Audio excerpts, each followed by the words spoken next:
నువ్వింత నీచానికి ఒడికట్టి ఊరంతా తలదించుకునేలా చేశావు. బళ్ళో పిల్లలకి ఏది తప్పో ఒప్పో చెప్పే నువ్వు ఇలాంటి తప్పు చేశావంటే అది తలుచుకుంటేనే అసహ్యమేస్తుంది.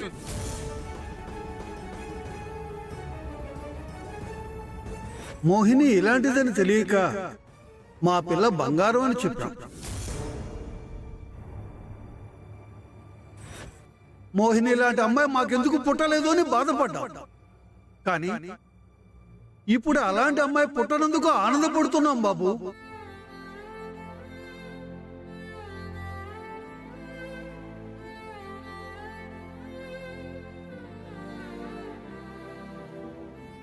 అమ్మా మోహిని, పొద్దున్నుంచి పచ్చి మంచినీళ్లు కూడా ముట్టుకోలేదు. వచ్చి 2 ముద్దలు తినమ్మా.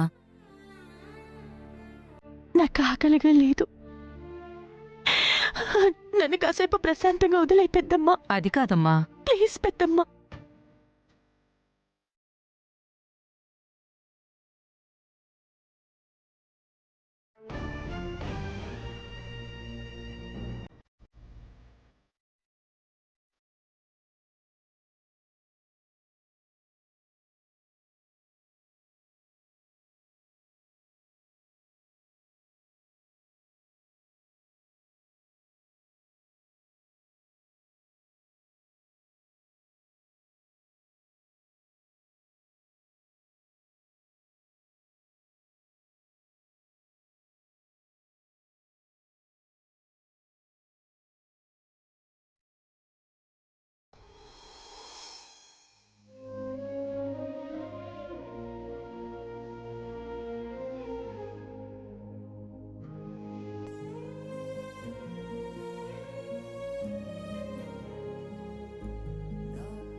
ఏంటి మోహిని, జరిగిన తలుచుకొని బాధపడుతున్నావా?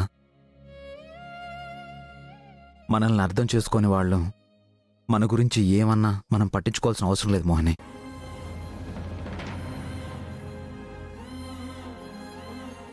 ఊళ్ళో అందరూ నేను తప్పు చేశానని తిట్టారు, కానీ అసలు మోహిని తప్పు చేసుంటుందా అని ఈ ఊళ్ళో ఎవరూ ఆలోచించలేకపోయారు.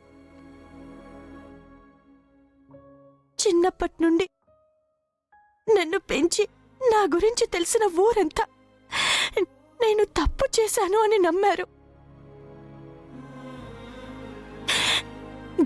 కానీ నా గురించి ఏమీ తెలియని మీరు అత్తయ్య మాత్రం నేను తప్పు చేయలేదని నమ్మారు.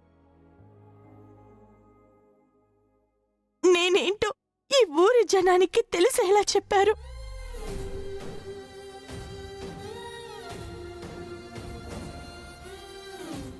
నేనంటే మీకంత నమ్మకమా? ప్రేమలో ఉండేదే నమ్మకం మోహిని.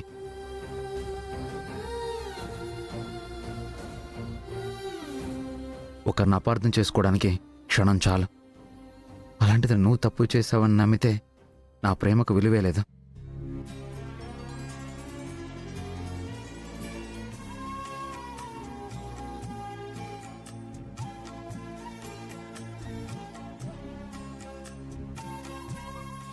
ప్రేమకు పునాది నమ్మకం. అది లేనప్పుడు ఆ ప్రేమ నిలబడదు. మీ ప్రేమ నా మీద ఎప్పటికీ ఇలాగే ఉండాలండి.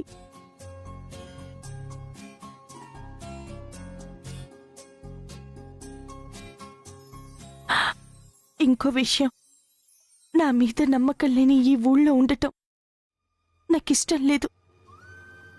వీళ్ళ మధ్య తిరగాలంటే నాకేదోలా ఉంది. నన్ను కూడా మీతో పాటు తీసుకెళ్ళిపోండి. తీసుకెళ్తాను మోహిని, కానీ ఇప్పుడు కాదు.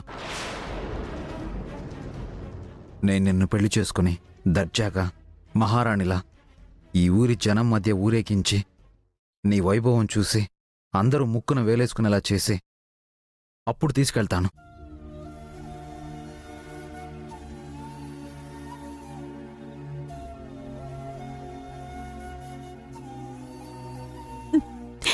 సరేనండి.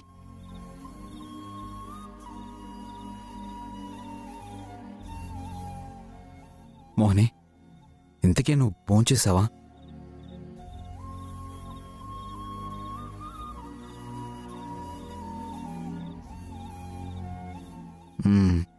అర్థమైంది. ఇంకా తినలేదు. ఒక్క నిమిషం.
నా చిన్నప్పుడు అందరూ అమ్మ పెట్టే గోరుముద్దల గురించి చెప్పేవారు.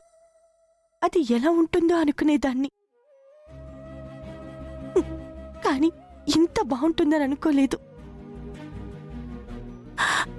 నాకింకా అమ్మ లేని లోటు కూడా తీరిపోయింది. అమ్మైనా నానైనా ఇక నుంచి అన్నీ నేనే మోహిని.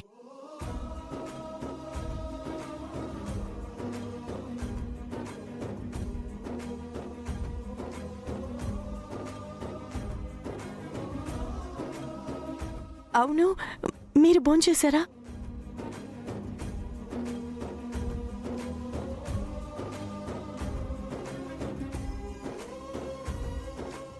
అర్థమైంది.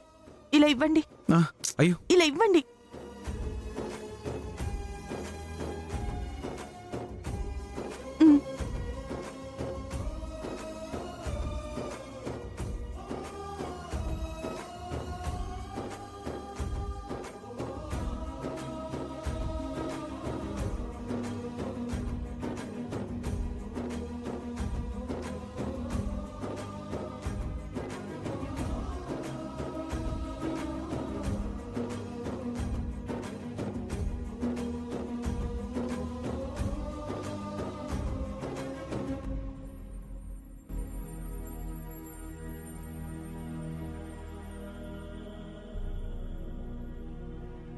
మోహిని, నీ నవ్వు చాలా బాగుంటుంది. నువ్వు ఇలాగే ఎప్పుడు ఎప్పుడు నవ్వుతూనే ఉండాలి. మీరు నాతో ఉంటే ఎప్పటికీ నా నవ్వు ఇలాగే ఉంటుంది.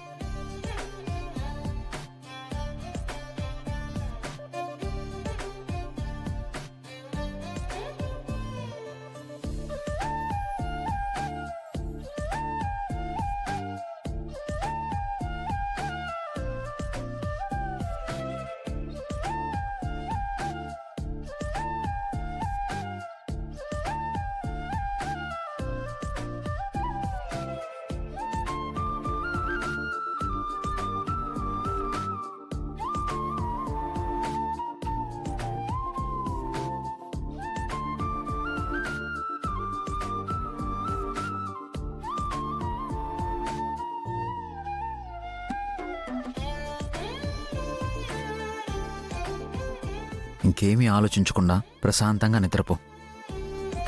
ఉం? ఉం, పడుకో.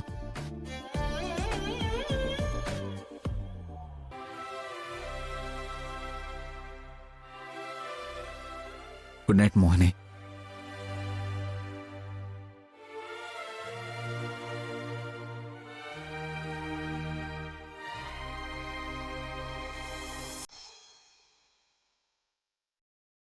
నేను నిద్రపోయే వరకు ఇక్కడే ఉండొచ్చు కదా.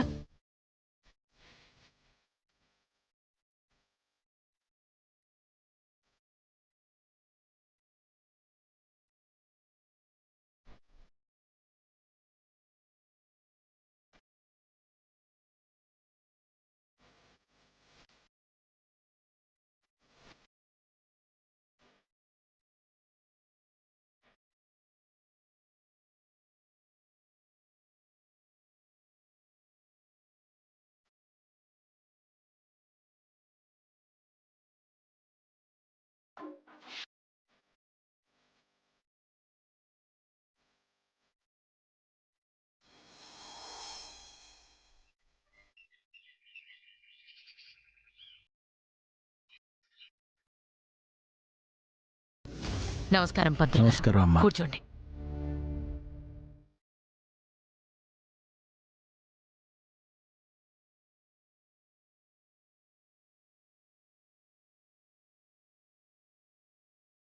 ఇంద్రాణి, అన్నీ ఉన్నాయి కదా? పంతులు గారు చెప్పిన ప్రతిదీ ఉందక్కా.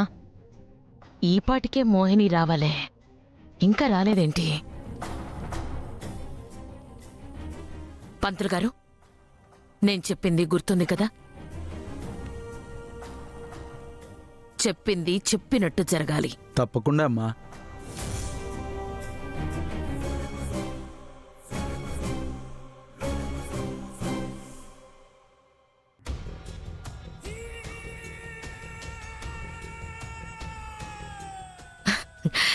రామ మోహిని,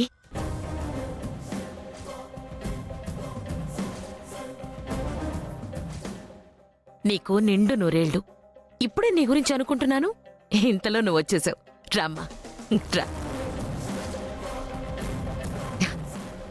కూర్చోమ్మా, కూర్చో. అత్తయ్య మీ ముందు అమ్మా, నువ్వు నా కోడలే కాదు, నా కూతురువి కూడా.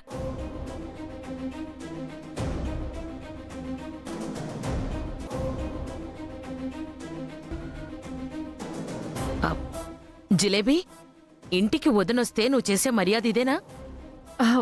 వదినొచ్చిన ఆనందంలో అడగడం మర్చిపోయానమ్మా. వదినా, ఏం తీసుకుంటారు? కాఫీ, టీ లాంటిదేదైనా? నాకేం వద్దండి. తను అలాగే అంటుంది గాని నువ్వు వెళ్ళి చల్లగా మజ్జిగ తీసుకురా. అలాగే అమ్మా, వెళ్ళు.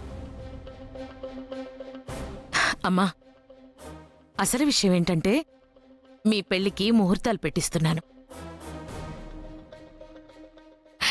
నువ్వు ఉంటే బావుంటుందని రమ్మన్నానమ్మా.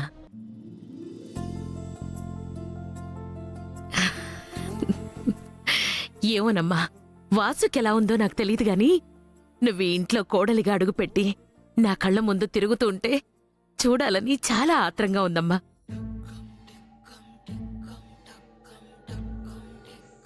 నాకు ఓ విషయం అర్థం కావడం లేదు. మా వాసుకి భార్య వస్తుందంటే నాకు మాటల్లో చెప్పలేనంత ఆనందంగా ఉందమ్మా.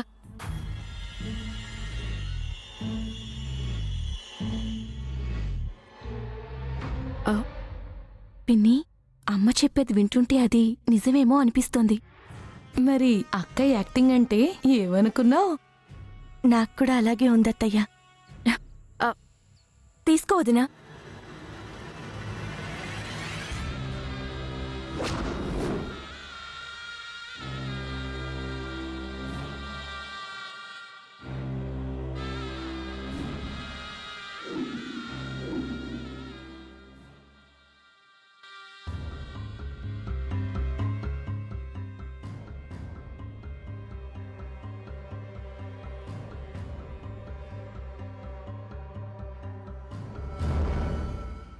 ఏంటమ్మా, వాసు కోసం చూస్తున్నావా?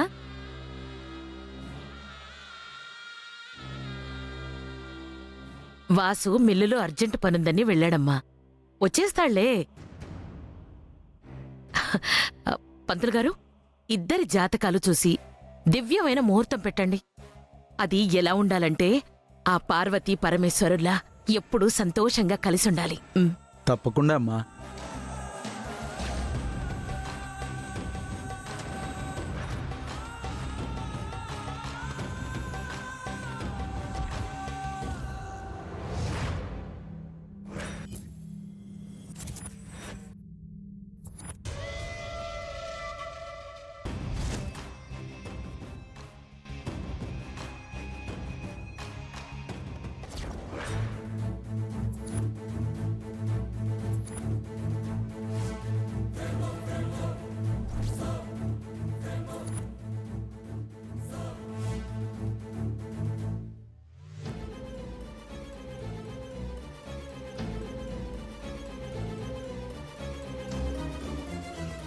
ఆ, చెప్పడం మర్చిపోయాను. ఈ చీర చాలా బాగుందమ్మా. ఎంత? 1000 రూపాయలు. 1000 రూపాయలకి ఇంత మంచి చీర? ఏ మాటకు ఆ మాట చెప్పుకోవాలి. నీ కట్టు బొట్టు బాగుంటుందమ్మా. ఈ కట్టు బొట్టుతోనే అన్నేని పాడేసిందనుకుంటా. అదేనమ్మా, అదే ప్రేమలో పాడేసిందంటున్నాను.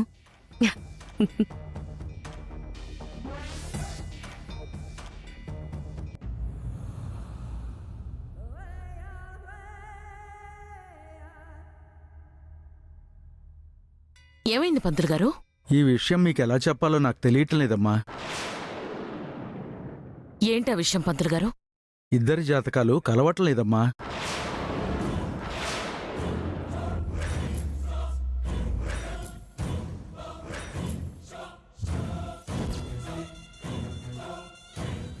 కలవలేదంటే ఎలా? మీరే కలపాలి. జాతకాలని మనం కలపలేమమ్మా. అది దైవ నిర్ణయం.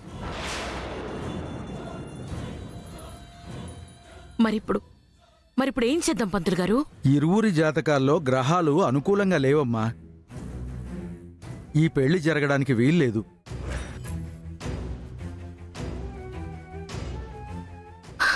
పంతులు గారు, ఏం మాట్లాడుతున్నారు? సరిగ్గా చూసి చెప్పండి. క్షుణ్ణంగా పరిశీలించే చెప్తున్నానమ్మా. పంతులు గారు, దీనికేమైనా శాంతి పూజ అలాంటివేమైనా ఉంటే మేం చెప్తాం కదమ్మా. ఎట్టి పరిస్థితుల్లో ఈ పెళ్లి జరగదు. అక్క, ఎందుకైనా మంచిది ఇంకో సిద్ధాంతి గారికి చూపిద్దామా? అమ్మా, మీరెవరికి చూపించినా చూసే వ్యక్తులు మారచ్చు కానీ జాతకాలు మారవు. ఒకవేళ మా ఇద్దరికి పెళ్లి జరిగితే? మీ జాతకంలో లగ్నాధిపతి రాహు 3వ ఇంట్లో ఉండటం వలన ఈ పెళ్లి జరిగితే మిమ్మల్ని చేసుకునే అతనికి మృత్యువు తప్పదు.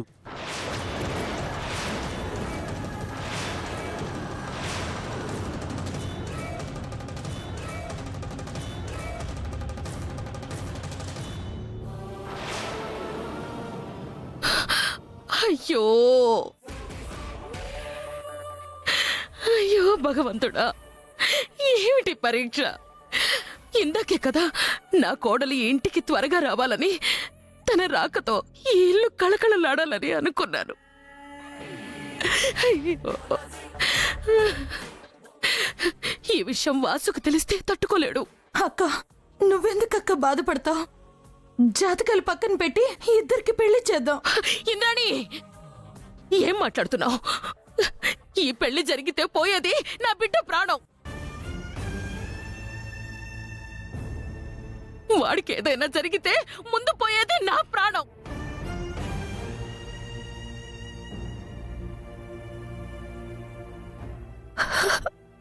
అత్తయ్య, మీరు బాధపడకండి. బాధపడక ఏం చేయమంటావమ్మా? నాకిప్పుడు ఏం చేయాలో తోచట్లేదు. అమ్మా, దయచేసి బాధపడకమ్మా. ఏదో ఒక పరిష్కారం ఆ భగవంతుడు చూపిస్తాడమ్మా. నువ్వు బాధపడకు. నిజంగా ఆ భగవంతుడే ఉండుంటే ఇలా చేయించేవాడా? ఈ సమస్య పంతులు గారు, మీరు ఎన్ని హోమాలు చేయిస్తారో చేయించండి, ఎన్ని యాగాలు జరిపిస్తారో జరిపించండి. దోష నివారణ కోసం ఎన్ని దాన ధర్మాలు చెయ్యమన్నా చేస్తాను. కానీ వీళ్ళిద్దరికి పెళ్ళయ్యే మార్గం చూపించండి. అమ్మా క్షమించడమ్మా.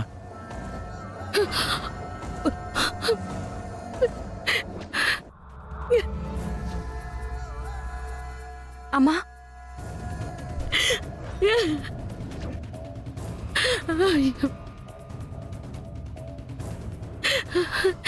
ఇప్పుడేం చేయాలి?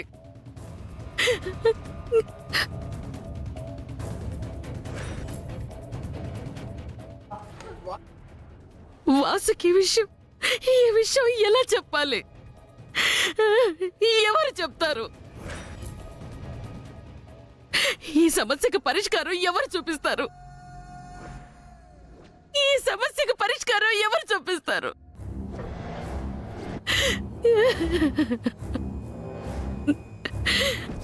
మోహిని, అమ్మ మోహిని, అమ్మ మోహిని.